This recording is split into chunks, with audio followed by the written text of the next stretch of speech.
commissioners present in person and one remotely. First item on the agenda is the minutes of the previous meeting, February 13th. They were immaculate. Immaculate. Oh, my gosh. Well, Better all the maybe. time. Any other additions, corrections? No, can't top that. Financial statement. We're ready for that. Well, hi, Cam. Are they Good immaculate? afternoon, Commissioners, I'm Rupp, Director of Finance. This is a report of financial summaries for the revenue and expenditure activities for the City of Hayes, month ended January 31, 25. Revenues in January totaled $9,929,367. That's an increase of $2.2 million compared to the same period as last year. Some notable areas of increased revenue when we compare back to January of 24. Interest income across all funds was up $308,000. That's due mainly to the timing of maturities on investments.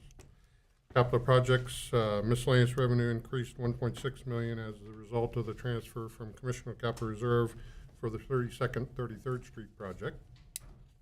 And transit guest tax for CVB rose $399,789 due to the timing of receipts. However, year over year, the guest tax is up 4%.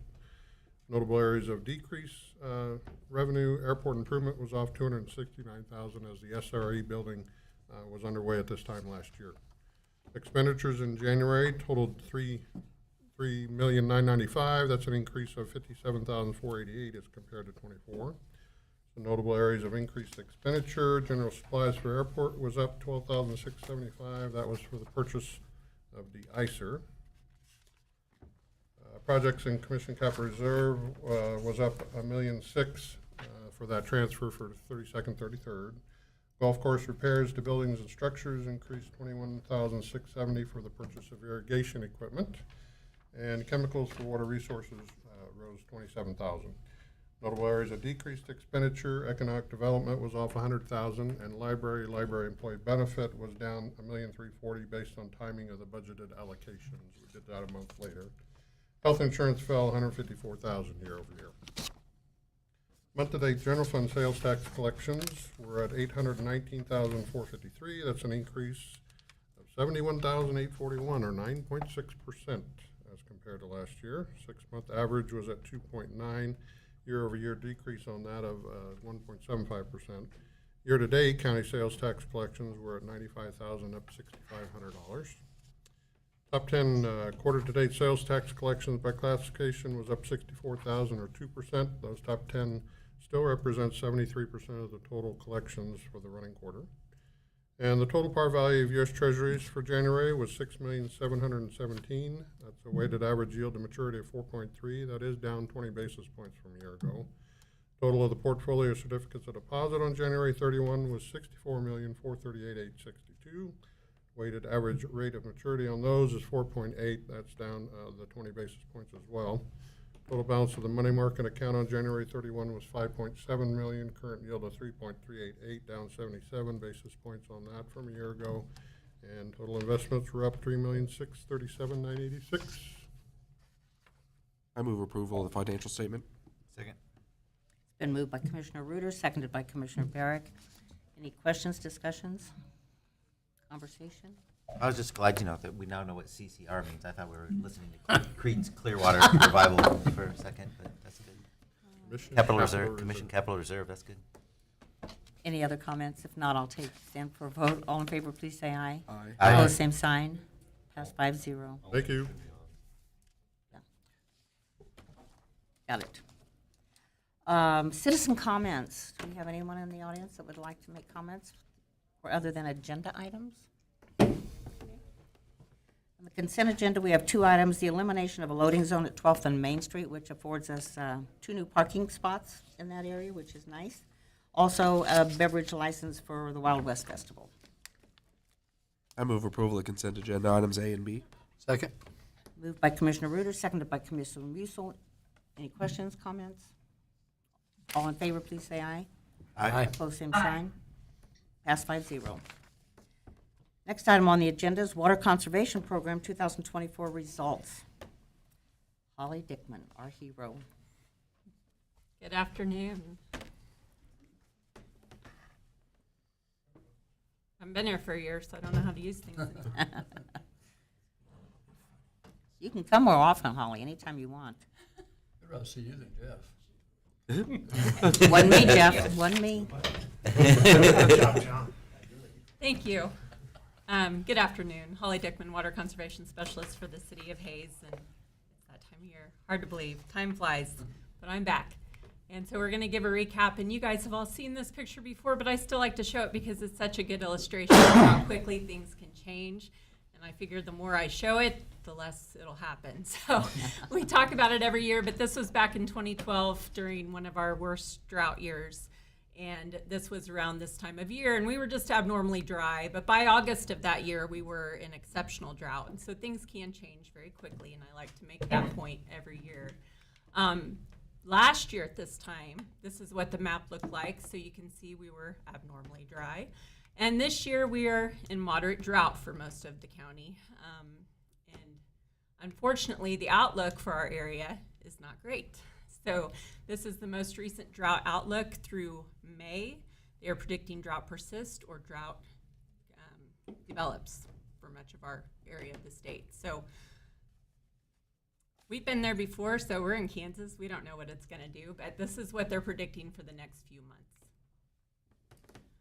Rainfall for 2024 was above average for Hayes. I say that in that way because if you go just about 12 and a half miles south and west of here, the average rainfall was only 16 inches. So it is very spotty in the past year. I have on here that this is Ag Research Center numbers. They had 8100s for the year for this year, and I questioned that. And then as of today, after this presentation was put together, they updated it to include the snowfall from January, which I was wondering about. And so we actually are sitting at around an inch 61 for the year in Hayes, which sounds a lot better for this time of year than 8100s. Moving on to the rebate programs. Rebates for 2024 were kind of all over the board, in my opinion. Toilets were back up. So it was our most popular rebate program again. 210 were replaced. Washing machines, we had 91 replaced, which is very similar to the year prior. That continues to be a popular program as well. The newer programs are smart irrigation controllers and rain sensor shutoffs. We got on the board this year. We had 4 smart controllers. So last year it was 0. We're still promoting those things, so hopefully that'll continue to build. Unfortunately, no rain sensor shutoffs. And then turf conversions. 2023 was the best year that I have experienced since I've been with the city, but last year was the exact opposite. And we were so slow with turf conversions. I'm not sure why. Rain fell at perfect times last summer, it seemed like, so I think that plays into it. But also, I personally feel the economy has something to do with that too, and turf conversions can be a pricey project for a lot of homeowners. So I don't know, that's just my thoughts on that, but it was a slow year for turf conversions last year. However, I will say the majority of these were the good ones that I like, which are turf to turf. So removing the cool season grass and putting in a warm season turf grass like Bermuda or buffalo grass. On those turf conversions, do you think some of it, when people are, planting their yards, are just doing it the right way now and not having to convert? There's some of that. I do get questions about whether we incentivize, choosing the right thing to begin with.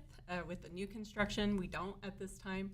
But I think the more neighbors are planting Bermuda grass, I think it's becoming more popular.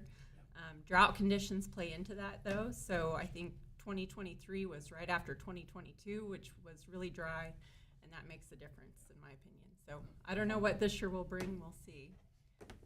So you're saying you're hoping for drought so that more don't get more. No, Is that what we're no. saying? Yeah, I'm not hoping for drought, but I do talk about it, so maybe we won't go there. Shower heads lower this year, 88 total distributed. I share this laundry list every year, but I'm still doing all of these things, so I like to mention all of those. And you all have seen this list before, but these are all things that go on throughout the course of the year. And with the education outreach, we do spend quite a bit of time and effort on media, and that includes TV and radio and all those things. So we had over 3,200 radio spots aired, 320 TV spots aired, and then I am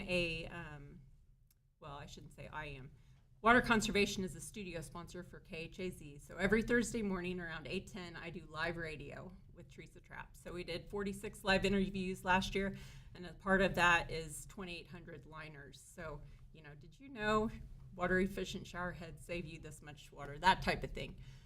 Digital media, we continued with our banner ads, and then we also started with KSN this past year.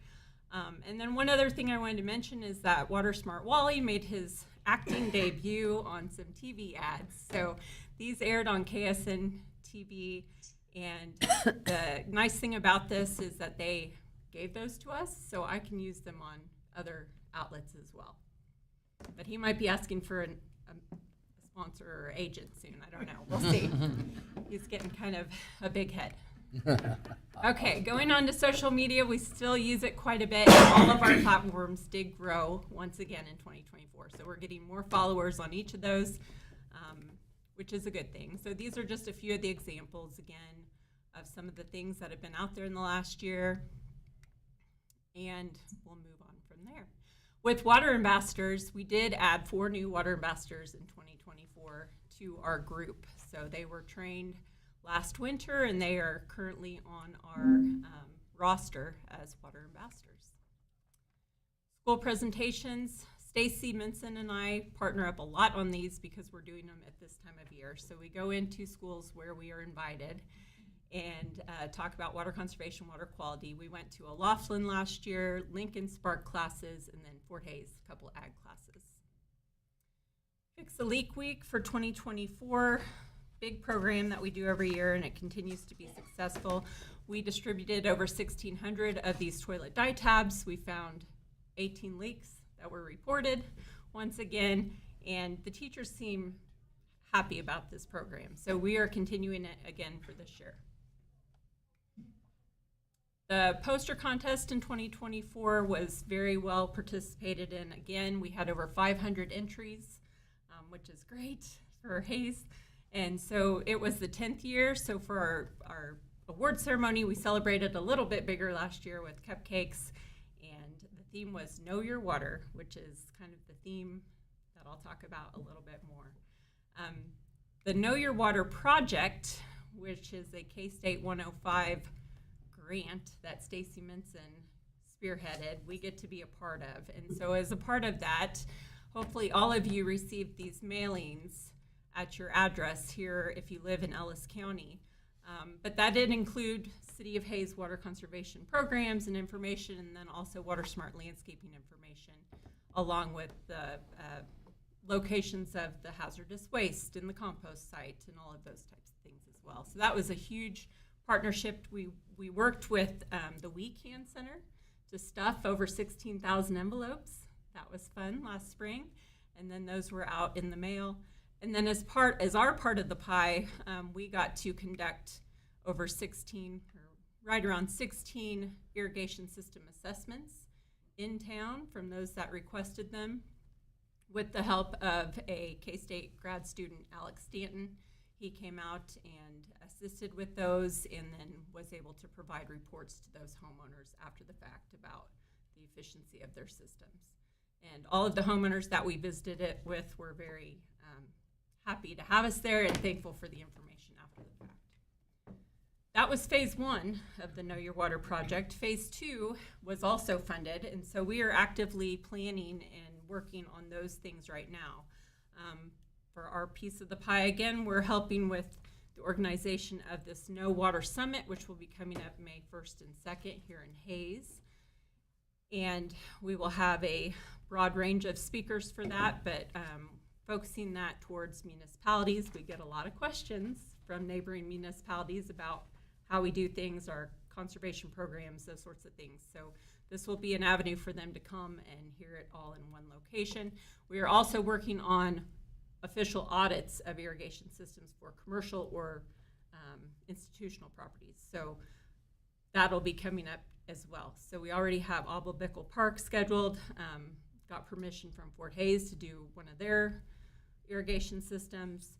And if you know of any others, we'll be getting the word out about that. But my goal is to do at least 5 commercial properties. Well, I think we basically We had, I don't know, We sponsored a Larks game once again in 2024, and it seems to always rain when we do that. So we're planning to sponsor a Larks game once again this year. Every Larks game? So it rains every time?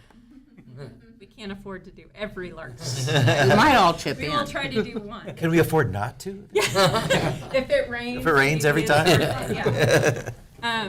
Speaking engagements, I do get asked occasionally to come and speak to groups. This year included the Governor's Water Conference, the Science Cafe here in town, a Leadership Kansas group that was here in Hayes.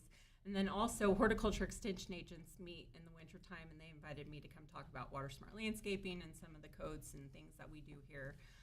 And also the Turf Grass and Landscape Conference that's held in Manhattan every year. And the Wichita folks haven't reached out trying to hire you yet? Not yet. Okay. I did get a couple of thank you notes from that group, though. That I'll was bet very you nice. did. Yeah. So moving forward, went really quickly through all of that, but continuing to build on those partnerships. I'm sure you may have heard that Fort Hays now has a new water officer, and so I've spoken with him and excited to work with him. He's actually the one that got me permission to do an audit on Fort Hays grounds this spring for their irrigation systems. And then the big project, AMI. So we will be doing some education outreach regarding those topics. I'm sure when it comes to the customer side of things, I'll be more involved with that in the long run there. But that's kind of just keep doing what we're doing and praying for rain. So with that, if you have any questions, I would take them. As usual, it's absolutely wonderful, everything you do, Holly. I can't ever express how often I talk about you and our programs when I'm outside of the community. Not with elected officials, but with just people that know what we're doing. And they don't understand how we sustain this kind of conservation effort. And that's when the name Holly Dickman comes in. So we really appreciate, and particularly everything that's done at the grade school level. I truly believe that any kid that goes home and tells their parents what to do with water, they do it. I believe that too. And I just was out at Laughlin this week, and the kids are smart here.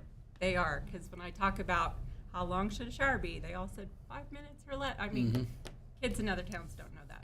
They don't have a So- clue. They don't, parents in other towns don't have a clue. No, they don't. Yep. So- And our posters always look better than anybody else's. That's right. Thank you. Holly, very Thank you, much. Holly. Crispin does have a quick update on AMI for the Okay. commission. Oh, awesome. Good afternoon, Jeff Crispin, Director of Water Resources. Definitely want to give you a quick update of what's going on. Just a little reminder, back on June 27th of this last year, Commission authorized us to enter into a contract with Core in Maine. It was about a $4.5 million contract to design and install the AMI system. We hired a project manager on the billing side of things with Tyler Technologies for $35,000. So we've been working pretty hard on that project. Since you approved that, we received almost $2 million worth of water meters, transmitter units, base stations, and other supplies, so we have a lot of equipment. Base stations were installed, currently reading approximately, that says 100. As of today, we're about 150 meters in our system. So the Sternberg Tower, the water tower, has one antenna on it, and then we have another one on the water plant. The reason we have two is so it's a redundant source in case one has problems. We've had weekly check-ins on teams, a ton of background work. I say weekly, multiple. There's been a lot of work that's been going on since you approved this.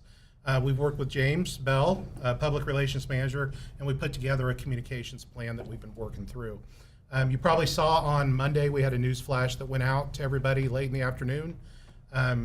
He has created multiple social media visuals that's also on our website. That's just a couple. I think there's about 12 different visuals. Watersmarthaze.com. We didn't want to reinvent the wheel. We use it. Holly uses this website a lot. If you see on the bottom now, when you go to the website, you'll see that replacement project. You can click on that. I just added the red arrow and the text, but you just go to the bottom of the website and click on it for a ton of information. Postcards are being mailed out soon to every water account address, and that's the left side's the front, right side's the back with some information. On the front, it has our website, it has our QR code, some other information. On the right side, It talks about this project eliminates the monthly meter reads, so we don't have to read once a month. We read them multiple times a day. Excuse me. Provides access to water data usage for the customer and for the utility. Improved leak detection. So rather than looking once a month and noticing, hey, you may have a toilet leak, we can help look daily, multiple times, and that will help with our conservation. So enhances water conservation, boosts customer service. It's going to be a win-win. Vepo metering is in town. They started this week. Most of the meters will be changed out. All meters will have transmitter changes, so the meter will communicate with the base stations. Work takes less than 20 minutes. Tuesday morning, Brian, he's the lead installer, and eventually there will be 5 people that will do installs every day. Takes about 20 minutes. They will go to the residence or the business, and they will knock. They will see if somebody's home. They'll make sure water's not being used. They'll take a little bit extra time with those businesses to plan those things out a little bit better. But they'll knock, they'll discuss with them, say, hey, we're here to do your change out. If there's nobody there, they're going to proceed, but they'll go to the meter can. And when they're done, that door knocker will actually be placed on everybody's door. So somebody knows, hey, they've been there. You may need to flush your water just a little bit, but it has a little bit of information on there. It has our logo at the top, but it also has their information and a phone number for the resident or the business to call. I felt like it was important that even though we have a vendor that's in here doing the work, we also included maybe our logo. That way people know, hey, it is legit. 2 more slides and I'm done. We'll have probably a better slide than this. This shows our 4 cycles. We have 4 cycles.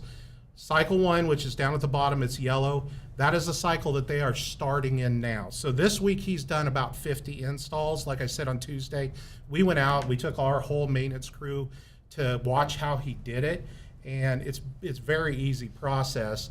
But they will, when they get going in the next couple weeks, they will be going through section 1, move to section 2, 3, and 4, and it'll probably take about 4 to 6 months to get through all of the city. So what's next? 4 to 6 months for installation. We will also have, throughout this process, we're going to communicate to the public. We will also have a campaign for billing and customer portal coming. That's a totally different situation where customers will be able to use, or you'll be able to pay your bill. You'll be able to look at your usage, monitor your usage, set up alerts. A lot of great information that, like Holly mentioned, she's going to help us educate the public as well as James. Our goal is all customers will be able to easily use the customer portal and track and manage their usage when they want, not just once per month. To me, from water conservation and our water system, this is a huge tool in our toolbox. So that is my update for today. And I would stand for any questions. Jeff, have you noticed, or maybe it's too early with the 100, that you've changed out any, big water usage, or is it too early? Not 150 have not been changed out. We had 100 that were in our system that already had some radios that were installed from years ago, and when we turned on those base stations, they immediately started getting information from those meters. Okay. So we can start to use those. We had a full day of training today, a full day of training tomorrow, so we're just getting into that and billing integration, but we're already able to see those 50 or so meters that were just done this week. We can see that usage, and it's pretty slick. That's cool. Jeff, with the customer portal, how does a customer get into that portal? Do you send them like a username, password, then they update it, or how does that work? More information to follow, Okay. if I can say that. There's going to be a lot of work there because the big thing is to get people to use it. And I firmly believe that we have a great customer base that knows a lot about water because we all talk about conservation all the time. So I'm really hopeful that we can get a lot of people engaged to use the system, but we'll come back and show everybody how to do that. And it's not a requirement for the customer to use, it's just there if they want it. It's there as a tool. Okay. So, and what we decided is to not use a portal here and then a billing portal here that's separate. Use one system, which is the billing side, where you can go for one place. Perfect. If you can keep it simple, I think people will use it. If you make it hard to use, they won't use it, Absolutely. if it's possible. wonderful. It's an exciting project. Thank you, Jeff. Thank you. Thank you. We don't have any action in there. Those were just updates. Seventh item on our agenda today is a 2025 street maintenance program, the awarded bids. Jesse Rohr. Good afternoon, Jesse Rohr, Director of Public Works.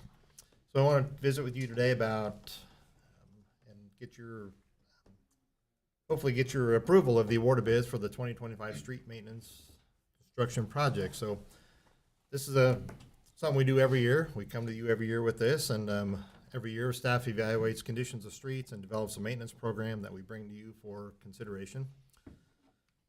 The maintenance programs are primarily funded out of special highway funds, and here on the screen you can see where those various funds come from. For 2025, we have just over $1.1 million budgeted for street maintenance. So back in November, we came to you with a kind of a rough draft of our plan, what we were hoping to get out there, bid some projects. And these were our proposed projects back in November. You can see there's about 9 different layers of projects there that we chose to spend our funds on. And these are the various locations of those, so of most of them anyway. You can see the 5 listed here, the curb and brick, the concrete alleys. There's 2 locations, the mill and overlay project on the east side of town, a block of concrete street, and then pavement markings. In addition to what you don't see here would be some poly patch, which are various areas all over town, kind of hard to map, and the same with the seal coat. And I'll show some other, I'll get into those projects just in a little bit here. So we did put bids out, and on February 4th of this year, we did open bids. We had 6 bidders. The way the bids are structured, bidders can bid on 1 or more of the projects as they desire. There were 8 separate projects there. Those 8 include 2 different alley reconstruction projects. We did have, like I said, we felt we had good bids, and we did have several of the bidders that bid on multiple projects. First one I'll talk about specifically would be the seal coat. By now we're all familiar with seal coat. We do this almost every year, not quite. We didn't do it in 2024. We did it in 2023. This kind of seals the streets and helps preserve the life of the asphalt streets. For the seal coat, on the map here you can see the areas that we propose. There's actually 2 main areas. This is one area. The next slide will show the second area. But I do want to point out the low bid we had. On the right side of your screen here, you can see we had the low bid from Circle C Paving. Circle C Paving has done our seal coat projects for many, many years, has done a good job for us here, and their low bid came in at $226,800. So again, this first area here we're talking about is north of 27th Street and east of Vine on select asphalt streets throughout that area. And the second area we'll focus on would be east of Canterbury between 13th and 22nd. Again, this is all one project. Bid is one base project, and again, Circle C Paving was the low bidder on that project. Second one we bid, again, we do this every year. We've done it for many, many years. Is what we call poly patch. So poly patch is a treatment that uses a rubberized tar. It's got aggregate added to it, and it repairs cracks that are too large for crack sealing, but maybe too small for a repaving project. So it's a good middle ground product that we use. We've had good success with this product. And Stripe and Seal of Hayes, they were the low bidder on this at $40,600. Again, Stripe and Seal, we're very familiar with them. They've done this project for us for many, many years. We are going to be doing some curb and brick repair again this year. Again, we try to do some of this every year in various areas. This year, we want to focus on the area of 10th Street between Elm and Ash. So it's a 2-block area there, and we want to redo some curb and some brick, and that's kind of being done in conjunction with the depot apartment project that will be happening in that 2-block area as well. So that would be the yellow line there you see circled in the red. Morgan Brothers from La Crosse, they were the low bidder on this project at $58,500. And then concrete alleys. I mentioned earlier we have 2 different concrete alleys we want to do. Another one, or the first one I should say, is in the same area as the depot apartment. So this is the alley, 2-block area between Elm and Ash again. It's currently a gravel alley. The developer of the Depot Apartments will be concreting a large portion of that alley. I think they have about 65 or 70% of it. We're going to come in and do the remainder of it on each end of that. That's not adjacent to their project. So that entire 2-block alley will be concrete. So we will, again, remove the gravel, get it to grade, and then do a concrete paved alley. We'll talk about, we'll back up here 1 second. On the right side of your screen here, that's the second alley portion we're going to do. This alley is just south of 8th Street. So this is the alley. If you go to the drop-off box at the County Administration Building on 8th Street, this is that alley. It's between Main and Oak, and we're doing approximately the east 150 foot of that alley or so. You can see in the picture there the condition of that portion of the alley. The rest of the alley from there west is in really good shape. So on these 2 alley projects, again, you can see them on your map indicated here with the red circles. Morgan Brothers was also the low bidder on those. And the combined bid of those 2 alleys was $74,050. We have 2 projects we're focusing on for street rehab. The first one is a mill and overlay of East 17th. It's probably one of our more substantial projects for the year. So we will be doing a 2-inch mill and full asphalt overlay for that entire stretch of East 17th from Canterbury to Wheatland. The surfacing of that asphalt has deteriorated to a point where topical treatments such as seal coat or chip seal, we don't feel would have an effect anymore on the life of the street. Therefore, we're taking it to the next level and doing a mill and overlay on that stretch. Bettis Asphalt, they're out of Topeka, Kansas, was the low bidder on the mill and overlay. They came in at $259,232.70. Bettis Asphalt has not worked for the City Hayes directly in the recent past. However, they do a lot of work for KDOT in the area. In fact, this summer they're doing a KDOT project on 183 north of Hayes, and they're in discussions also to do some work for Ellis County on some road projects as well this summer. And so they knew they were going to be here. They bid on this project. We got a great bid from them on this project that we feel is a really good bid. And in checking references, as we do when we're not real familiar with various contractors, they came highly recommended. I spoke with the KDOT representative here, and he said he would have no issue awarding a bid to Bettis Asphalt. Jesse, excuse me, by doing that, how long is that pro-life, the life of this street? You know, if we continue, if it goes the way we should, and there are some unknowns when you do a mill and overlay. What we hope is we mill off 2 inches and we've got a solid base under there. If not, if we have to do spot base repair, we will. But there's no reason we shouldn't, with regular treatments following, whether that be seal coat or the Reclamite, the asphalt rejuvenator product that we put down, that we couldn't get another 15 to 20 years out of the life of the street. So with very minimal maintenance, again, we'll be back on there next year doing something. Again, on fresh asphalt streets, we like to use the asphalt rejuvenator. We can put that down about every 4 to 5 years on new asphalt. Helps keep that asphalt soft and fresh and pliable. Keeps it from cracking out. So that would be our hopes, to get at least that length of time out of the street there. And you're not expecting any surprise when you take off that 2-inch? We're not. We had core samples from a few years ago on it. We don't have severe areas of settling on the street. Most of it appears surface, but as I'll talk about a little bit when we get to the funding, we do, in the event we find something, we do have some funds left in special highway that we could use to do some repair work if needed. The second portion of the street reconstruction project would be East 19th Street. This is the 200 block of East 19th. It lies between Oak and Pine.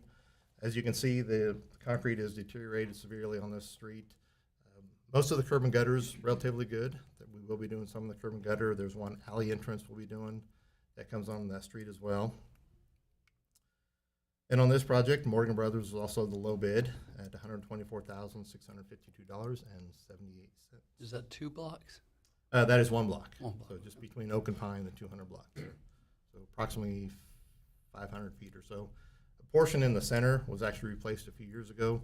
So they'll do from there, each side to the end. We won't replace the portion that was done, I'll say about 5 years ago. So. Then this one, we put a bid out for pavement markings with all the other bids. However, we did not receive any bids on pavement markings. We do currently have this project back out for bid. I believe we open bids next week, Tuesday afternoon, March 4th. Reached out to contractors. One of them simply forgot to bid. They have interest in the bid. I know we have at least 3, maybe 4 contractors who are interested in this rebid. So we're hoping to get some good bids on this. And then our plan would be to bring those bids back to you for award at a later date. Pavement markings that we are planning to do would be on Hall Street from 27th to 8th Street, and then on East 13th from Main to Milner. So, and as we do every year, we do allot a portion of funding on a special highway to do the sidewalk replacement program. We typically have set aside $10,000 for this program. In 2024, we spent right about $8,500, so we kind of hit the mark with that. We always hope we can get to the $10,000 if possible. If for some reason we go over that, we typically have some contingency we could use, but again, it continues to be a popular program to get various sidewalks repaired. And then kind of the last portion of the funds will be set aside for service division in Public Works to use for in-house projects such as crack sealing material, asphalt material, concrete material. There's $100,000 set aside for them for this year's projects, and a little more than past years, but one thing they will do this year is complete the east half of the 100 block of West 4th, which is just on the north side of the former Washington School where the apartments are. They did the west half of that street last year. They'll do the east half of it this year. So we'll have a brand new street down there adjacent to those new apartments. Again, this map just shows the various locations of the projects for 2025. And then here's a list of the projects received, kind of a breakdown of the cost of those projects. As you can see, there's a balance remaining there in the circle, just over $200,000. We expect pavement markings to be in that $100,000 to $110,000 range when those come in. So if that's the case, then we'll have about $100,000 balance. I'm okay with that at this time. We can use that for, again, any unknown, unforeseen things we see on any of the street projects that we have. We can always do additional pavement markings or additional projects while the contractors are in town if we have the funds, and if we don't use it, it will carry over into a future year's special highway budget. So your options today be to award contracts and approve funds as recommended, or provide alternate direction, and this will be the action requested. I move to authorize the city manager to enter contracts for construction as presented in the amounts specified to be paid out of the funds identified by staff. Second. Been moved by Commissioner Barrick, seconded by Commissioner Reuter. It was really a good presentation, Jesse. The only comment I would have is I've had the opportunity over the last couple of weeks to be in a couple different communities, some a little bigger than us, some about our size. Nobody can compare with our streets in this community. And I think it's so important in so many ways. Quality of life, the aesthetics of it, the whole thing. And to you and your team, congratulations for understanding the need to keep it up like this. Sure. I think this is about the 21st year of the standardized street maintenance program that we've had every year, and I think it's made a difference for sure. It really has. It really has. Any other comments, commissioners? I just, somebody was commenting the other day, I was in a conversation, they said, yeah, you guys have such high sales tax, and another person said, that's why the streets are so good. We're training them right. We're training them right. If there's nothing else, I take call for a vote. All in favor, please say aye. Aye. Opposed, same sign. Aye. Passes 5-0. City manager, joint projects with Ellis County, 48th Street and Vineyard Road to 70th Avenue. Toby Doherty, City Manager. The City Commission has been asked to partner in 2 projects with Ellis County. These projects were both discussed at the joint meeting last summer between the 2 commissions, and since then, Ellis County is taking the lead and spearheading the organization of both of these projects. So I'm going to start with 48th Street. Right now, this section in yellow is a county-owned street. There are a couple small parcels that are annexed into the city, but by and large, this is a county property adjacent, county street. The county has solicited proposals from Bettis, as Jesse mentioned, and the project would involve a 4-inch mill. The county would be responsible for any base or transverse cracks repair as needed, and then there would be 2-inch overlays that would be bringing the surface back up to normal grade. And then the county would take care of any striping of the street. The idea is to have the county then maintain ownership for 2 seasons, basically to make sure the transverse cracks do not reappear. At that time, then the city would take over maintenance responsibilities of it. We actually are already responsible for maintenance of Hall Street. If I can get over here. We're responsible for Hall Street up to, would it be 52nd Street, yeah, where that was annexed, with the Worth property up there. So the mill and overlay quote's $415,000. The city had pledged $200,000 when the county was going after a cost share grant with KDOT, and that grant just never were able to work out. So the proposal in front of you has our share of $200,000. The county would cover the rest of the remaining quote. They would cover any cost of transverse crack repair, and then they would manage the project, and then they would restripe when it's complete. So any questions on that project? Much needed. And so then the next project is Vineyard Road to 270th. I have identified a portion that the city actually owns. We own the right-of-way and actually own the roadway up to that point. The county has been maintaining it since forever because it's a gravel road, and they're more adept at taking care of gravel roads. So this project would also be Bettis. This would be 2-inch overlays after the county redoes the base. Ellis County Public Works would go in, they would reconfigure the base. They would get it more suitable for asphalt than the geometry changes when you go from asphalt or gravel to asphalt. They would also modify the ditches. Then Bettis would come in and do the overlays. Again, Ellis County would manage that project. They would come in and stripe it. And we would then kick in $177,000. That represents the overlay cost of our section that's outlined in between the black lines there. And then the county would be responsible for the section they own. And then when we were done, we would take over maintenance of our section because Jesse's very adept at taking care of asphalt. And the county would take over maintenance of their part. So our buy-in for this would be $177,000. And then so when you add together the 2 projects, it'll be $377,000. Adequate monies do exist in your commission capital reserve. And I would stand for questions, and if you are interested in it, this would be the action requested. I move to authorize the city manager to expend $377,000 from the commission capital reserve for city's share of the 48th and Vineyard to 270th projects. Second. Been moved by Commissioner Reuters, seconded by Commissioner Musil. Discussion, questions? When is this projected to start? This would be probably after they're done with, yeah. My guess is they'll get their KDOT work done first, Oh, yeah. and then probably come in and knock out the city work and that. Mill and overlays are typically done when it's warm, though, so it'd be late summer. Okay. I appreciate the county, both staff and their electeds helping us, take care of this project and getting it done. I know it's been talked about for years, so I'm happy the county's willing to work with us on these projects. It's sort of like Sean said, one of those projects is much needed, and the other one is much wanted. So, and it's a great way with the county and the city working together. I think it's really, really important to stress that, the cooperation and collaboration between the city and county.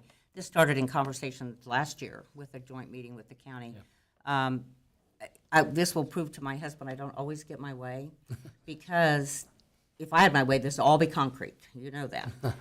But where do money come from is the question. So this is a great option. I think their cooperation in keeping 48th Street for 2 or 3 years after they do the work to make sure it's as it's to be. Just happy with the whole project. It just shows working together what we can do. Okay, any other questions? If not, I'll call for a vote. All in favor, please say aye. Aye. Opposed, same sign. Aye. Thank you. We have progress.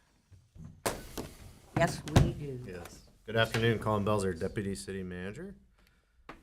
So this past month has continued to bring us much needed snow, but it's created long hours for staff. City crews from various departments did a great job clearing the streets and other areas after such events. The extremely cold temperatures made situations and times even more difficult, and the crews are ready for the arrival of spring weather. There were several water leaks that occurred and that needed to be repaired and replaced. Likely some weather contributed to some of these.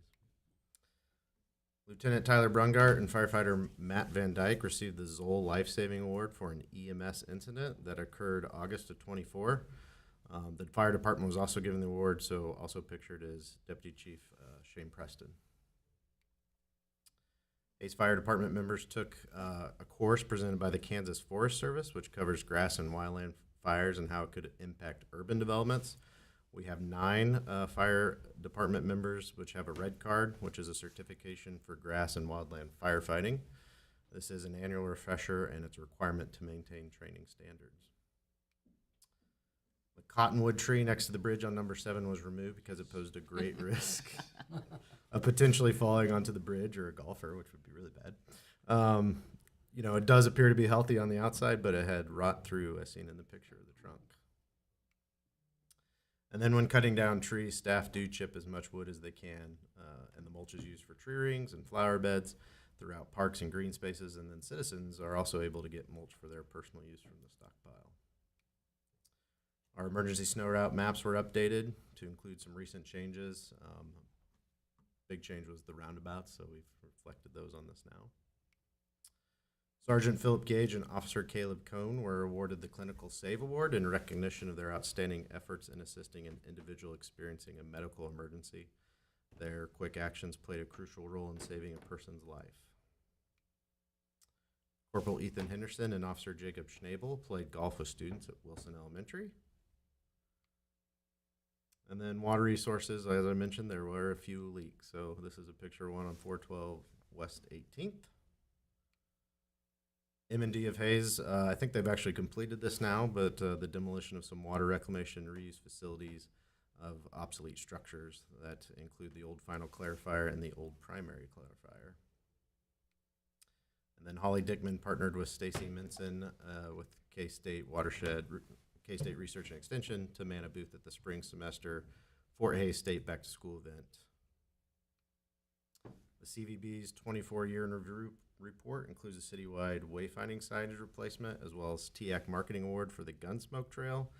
The CVB used its resources to sponsor 179 groups and events in Hays. The economic impact of overnight visitors is estimated just over $62 million, and it's based on guests spending 40% of their total spend on lodging and 60% on other items such as food, fuel, and retail.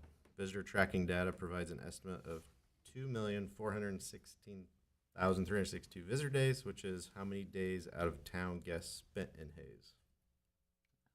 Colin, Yes. I have a question on it where it has, Melissa's right there, do my hotel best. rooms sold.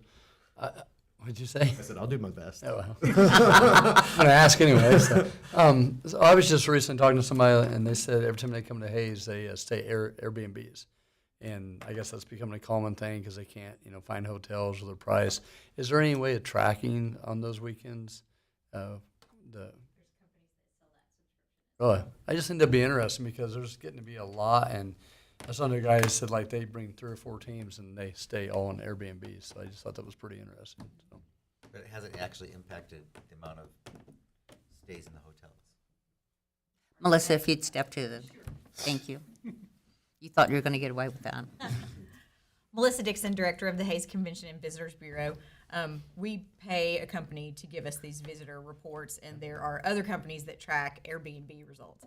And we keep an eye on how many are available, and I don't know if it's quite to the level that we're ready to spend the money to Fair get enough. those reports, but we're keeping an eye on it. I think it would be fair to say in this day and age, it's not just if you don't, that you don't have enough hotel rooms, people enjoy staying in Airbnbs. Yes. That kind of an environment. So whether we have the right number of hotel rooms, I don't think impacts that piece that much. So hope we're getting close to getting data on that. Now, do Airbnbs pay sales tax? Like you would on Some. like a transient guest tax even? If they rent 3 separate units or more, I believe they're required to. Together or So if you if just just rent own a- 3? In the same unit, I believe. So if they just rent one house for 8 people, they wouldn't have to pay transient guest I tax or believe anything. so. But I think those rules are changing as well. Yeah, and that's set by the state, The state says that, okay. right? And I know the state has talked about ratcheting that down a little bit to try to catch a few more of those days, but they don't want to punish the person that has one. Right. But from the people I've talked to, I don't think they can't find a hotel room, so they're going to Airbnb. So, I mean, we're filling the hotel rooms plus, which I think is great. Well, yeah, I think that's the thing, is we're not losing out.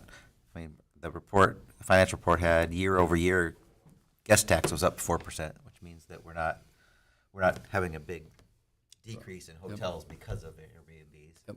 Right. Well, The what- hotels aren't empty because Right, Airbnbs exactly. are taking over our town. Right. Is a concern in some communities. It is. Well, having the 3218 tournament, wrestling tournament back this year is going to be a Oh, man. big boost for us. How many years has it been away? One. Just only one? Okay. That was 2. We're anxious to have it back. I hope people participate. I'm interested to see too, well, if we have that data, the 62.1 million is just within the city limits, correct?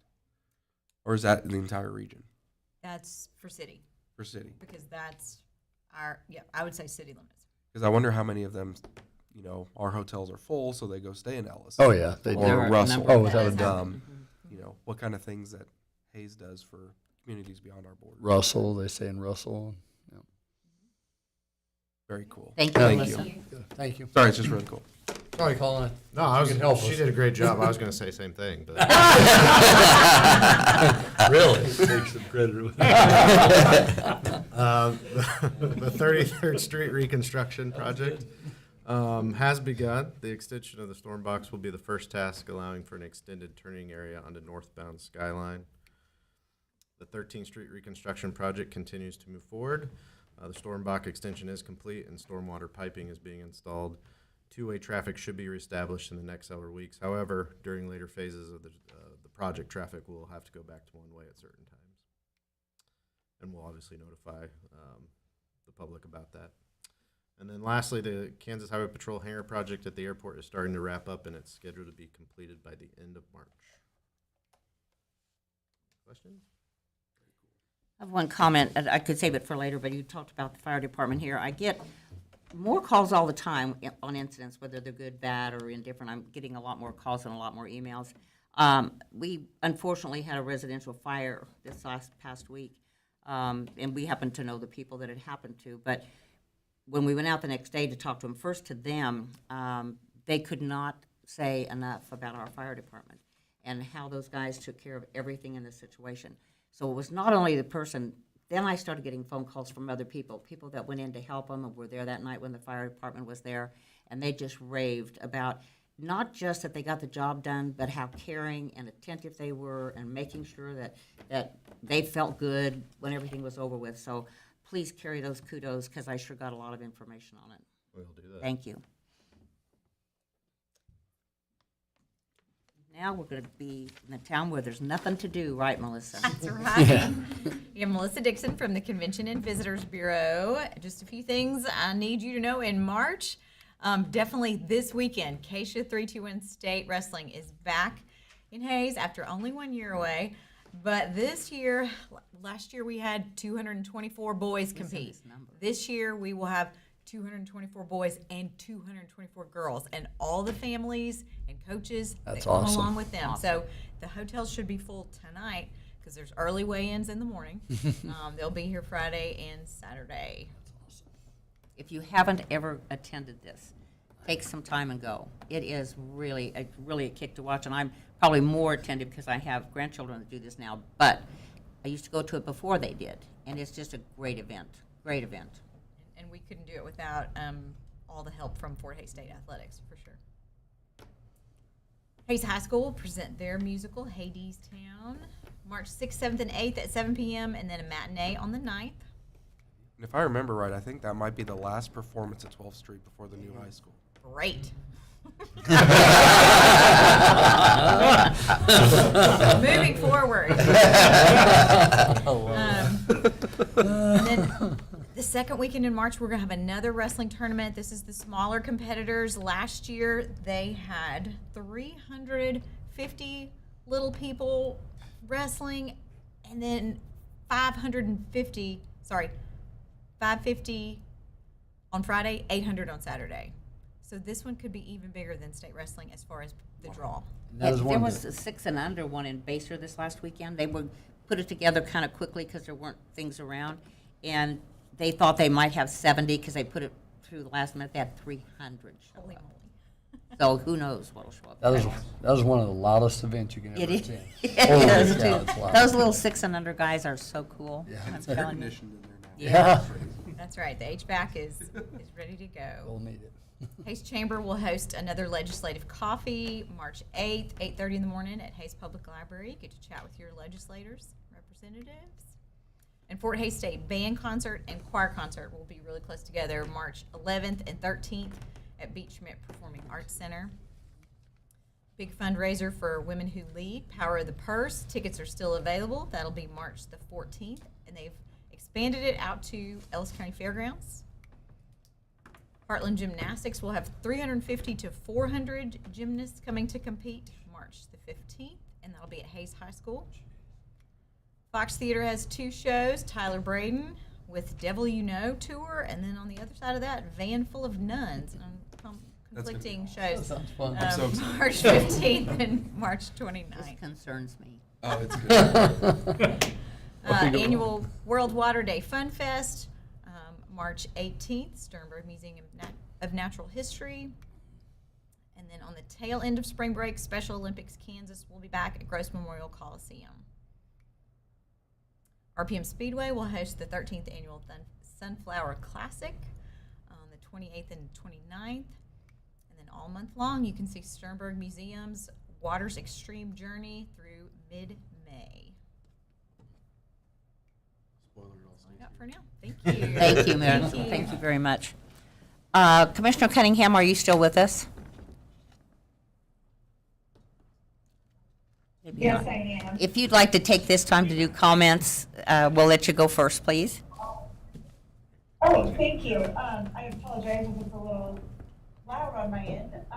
I appreciate technology and being able to be at 2 things at once. It allowed me to come and watch my son play basketball before the meeting. So I appreciate that. And I did take the time to comment on the joint project with the county. And so I'm going to take that time for my comments now. I want to echo what was said by the other commissioners, that the collaboration with the county is improved over the last several years, and I feel like the work that's being done currently just is setting a new standard, and I hope that that continues for the future.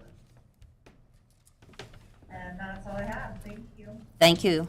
You're not going to brag about Hayes High girls? She went I away. know I was trying to keep it short, but yes, these girls are still undefeated. They play their last home game tomorrow against Great Bend, and then moving on to sub-state the following week. So good luck to the Indians. Go Lady Indians. That's awesome. Thank you, Elena. Commissioner Musil? Not a lot going on this weekend. I would suggest locals, if you're going to go out and eat, you might plan ahead. It might be tough to get a spot, but People around. it's going to be a good weekend, and good to see, and the weather's going to be beautiful, so it's going to be good to see all the wrestlers. You know, I think many of us last year when we lost wrestling, we had complaints from many people outside of Hayes complaining when Hayes lost wrestling. So I think that shows that we're doing something right, and we need to keep it here for a long time, hopefully, and tagging on the Hayes High, Fort Hays girls and boys are going to MIAA tournament next weekend, and the girls are doing awesome, and the boys are chugging along. So I'm excited to go there and have some fun. That's all I got. Thank you. Nothing Commissioner exciting. Barrick? So especially, if you're worried about, 800 little people running around the city and in the wrestling, you might want to go ahead and get in your car and drive off to watch the MIAA tournament. No, you should stay in Hayes. I just wanted to also, you guys will probably add some more to it, but it was really cool to go have a chance to go with Grow Hayes and tour the senior center, child care center with Governor Kelly coming in, and I thought that it was a great look, a great presentation, and she was duly impressed with all of that we have been doing in Hayes, both for child care and for our senior citizens, in discussing the housing development project and the center.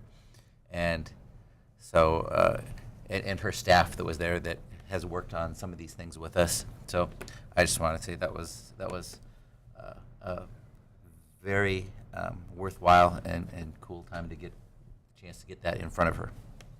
So did the mayor, every time she talks about that, cry is out there? Did she cry? I didn't. No, it was a smile the whole time. As it should be. Because I think she did a little bit of work on it too.